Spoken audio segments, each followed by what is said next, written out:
everybody, and welcome back to another video. So today I'm going to be talking about something I really don't see covered that often, and I've wanted to bring it up for a really long time now.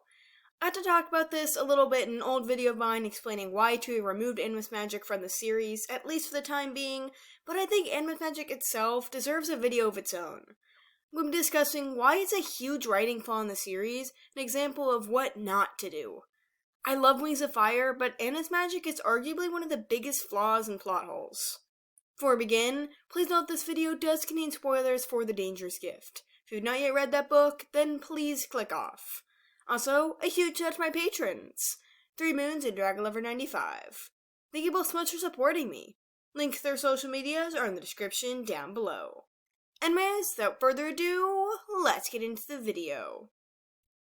I would like to preface this by saying that I truly do love the writing of 𝙈𝙤𝙍𝙬. Tui's talent is incredible and inspirational. However, what I think is definitely one of the biggest flaws in the series is ANIMUS magic and the lack of a magic system. So I'm going to be covering where it failed, why this matters, and how I could make it better. ANIMUS magic. When someone says the word, what comes to mind? Probably one of your favorite epic or dramatic magic-related scenes in the series, or an incredibly cool spell, right? ANIMUS magic seems super great with all its capabilities, and it provides for some awesome material. Things can get super creative with its power, and there's no denying that. A lot of the moments we know and love wouldn't even exist without it. But there's a massive problem with the magic itself, and that's its lack of rules. For what we know so far, ANIMUS magic is genetically passed down, though randomly skips dragons more often than not. Dragonborn with this great ability can pretty much do whatever they want. Move mountains, mind control dragons, kill instantly with no struggle, and maybe even go back in time. The only known limitation is that ANIMUS magic cannot bring back the dead. Other than that, its power is limitless, and that's a major, major problem. When it comes to creating a fantasy world with any kind of magic, a writer has to establish a magic system. You have to have capabilities and rules all planned out. Take Harry Potter, for example. It has a fantastic and decently balanced magic system. A witcher wizard casts spells they learn from incantations and wand movements. Very advanced magic wielders can even cast spells without wands. One has to learn these spells in the first place. It can be very tricky to do at times. Similar to ANIMUS magic, it is genetic and can also skip entire generations. There are certain rules for spell casting, like Hogwarts students not being allowed to cast spells on the school grounds. The Ministry of Magic will be alerted immediately, and the incredibly dangerous spells involving killing and controlling are outlawed completely. If someone is caught casting any of the 3 unforgivable curses, they'll be sent straight to the magical and dangerous prison of 𝙈𝙤𝙬. There's a lot more to this, but even just at surface level, these are some clear, understandable, and useful rules set in place. ANIMUS magic, on the other hand, has only one limit, but it doesn't even get touched on except for one scene in the series when Darkstalker tries reviving Clearsight. It can be assumed this means no loopholes for that specific command as well. Other than that, there are no rules. Dragon can enchant anything or anyone to do whatever they want. Think of a spell idea, and you'll probably be able to do it with ANIMUS magic. So, how does this affect anything, and why does it matter? Imagine ANIMUS does something terrible with his magic and is being chased by a group of dragons. In one simple command, he can wipe out everyone chasing him. In fact, he can kill the entire world if he wants to. And there are no real consequences other than the very confusing losing your soul aspect that has never really been confirmed as linked to the magic, more just the things you do with it. That doesn't stop someone from just controlling the entire world with a simple spoken sentence. This is terrible! A fantasy world with magic needs to have rules for what people can and can't do. Whether it's the magic itself, stopping the usage, or society, there has to be something in place. Why? Because without that, we can get into the not great territory of plot holes. When I was reading 𝙈𝙤𝙍𝙬, there were a million different points where I thought to myself, why doesn't the ANIMUS dragon here just fix the problem? And they didn't, of course, for the sake of the story.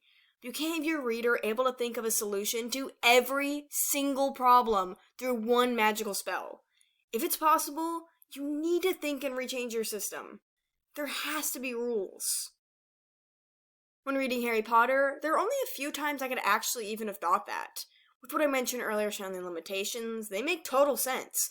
and are used at times so you can't just solve problems with the snap of your fingers or the movement of a wand. Harry can't use spells to easily escape a problem at school because his cover for investigating or stopping something in secret would be blown. Characters can't kill their opponents because they'll be sent to the most terrible place on Earth for it, and that would stop their mission. Theoretically, yes, they could, but Azkaban is awful and you'd be stuck there forever, maybe even killed. These are all put in place to have the characters come up with tough solutions and actually think and act. You can't predict how they'll solve a problem in 2 seconds or beg them to think of any spell they could cast. Darkstar could have controlled every dragon and wiped out the Ice Wings in an instant. Fathom could have prevented Albatross from going insane. 𝙤𝙤𝙁𝙀 could have made it so that her daughter never changed and was perfect 100% of the time. The Ice Wings could have just created more Animus dragons, and they'd never lose the ability from their bloodline. Tribes could wipe out all the animi of the other tribes. The list goes on. That's why Tui had to remove Animus magic for the rest of the 3rd arc. Wasps could be stopped in 1 sentence. Dragons could get across the sea without difficulty. They could change the minds of every evil hive-wing. Do you see where this becomes a problem? Magic had to be temporarily written out so people couldn't turn to it for the ending. But seriously, you're telling me no one besides Turtle ever thought to make another Animus before, or share that knowledge if they did? In thousands of years? Animi can live forever, and you're telling me none have actually been able to do that? Darkstar tried making himself immortal, and 𝙤𝙤𝙁 lived for 2,000 years, but both were stopped. Still, with no interference from another Animus, a dragon can pretty much do anything. This is not a good thing to have in a story for the reasons I mentioned earlier. If every problem can be solved with magic, then there's a problem. And just removing it to fit with the final book is kind of lazy. I want Animus magic in this series, but it just should have proper rules and abilities set in stone in the first place. So here's what I'll be sharing how I'd make it different. You can't properly criticize something if you don't have ideas on how to fix it yourself. Animus magic needs some more limitations other than just not being able to raise the dead. Whether that's consequences for using it, physical, mental, or societal, is up to the author and the story they're trying to tell. Again, Animus magic itself has been heavily hinted as not being the inherent cause of madness or evil dragons, but rather the choices they make lead them down that path if they use it for the wrong reasons. So, here are some ideas for limitations. Comes at a cost or sacrifice, such as an Animus becoming physically or mentally weakened after casting large spells.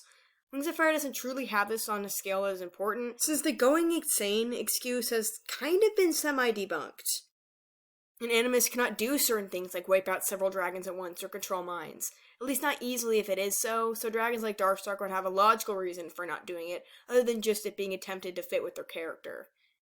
Dragon time travel does something major to alter reality, there are consequences, like risking being trapped there, losing your magic, affecting reality as a whole, etc. And there's so much more that could have fixed this in the series. Overall, one of the things Animus magic missed, besides consequences, is plausibility in how it affects life. I have a headcanon that before the Ice Wings discovered the cost of using magic, they would hold great feasts and shows every 7 years to honor and thank the great ice dragon whom they thought gave them their abilities. Royalty would perform great miracles for all those attending. We need things like this to be at least mentioned, if not shown. Animus magic is part of the series in so many ways, yet not at the same time. So in closing, the magic system in Wings of Fire is very flawed and pretty much almost non-existent. Fortunately, it isn't something that could be 100% fixed now, though if 𝙤𝙤𝙁 the 3rd spell does bring back magic for later generations, perhaps it could be slightly altered so nothing gets as out of control as it has in the books. I could see that happening. And although it still wouldn't have fixed why isn't this character using their magic to fix this problem, past issues, it set up a solid future and be the best way to work with this mistake. Magic needs a system, whether it's through some kind of consequences, limitations, or even influence on life. It can't be an afterthought. So if you're writing a series, don't make a spell for everything, and make your magic matter. Thank you all so much for watching. Again, nothing against Tui here. It just, even from what she has admitted, the inclusion of magic, even if it wasn't necessarily an afterthought, wasn't planned. She wanted it in the series, yet didn't do the proper work on making it fit. And if you're wondering why most anime fan OCs tend to be Mary Sue's, because the system essentially makes them that way unless the character specifically has them either make dumb decisions or ties those into how the characters behave, which we see both of a lot in the series. But anyways, I'll see you all in the next video.